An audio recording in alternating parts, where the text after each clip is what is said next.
बिस्मिल्लाहिर्रहमानिर्रहीम। दोस्तों, रमज़ान मुबारक में तवानाई बरकरार रखने और तंदुरुस्त रहने के लिए चंद टिप्स को फॉलो करना नहायत ज़रूरी है। दोस्तों, कोशिश करें कि सहरी में ऐसी ग़िज़ाएँ खाएँ जो देर से हज़म हों, ताकि दिन भर भूख और प्यास ना लगे।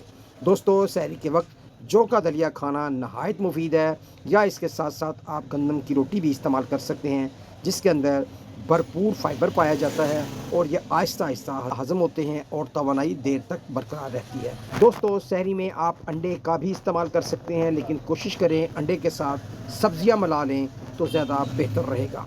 दोस्तों, अगर आपको प्यास ज़्यादा लगती है, 5 मिनट पहले 1 गिलास पानी में 1 चमची चिया सीड्स मिलाकर इस्तेमाल करें तो आपको ज़्यादा प्यास नहीं लगेगी। खाने में नमक कम रखें, ज़्यादा नमक प्यास की बड़ी वजह बनता है।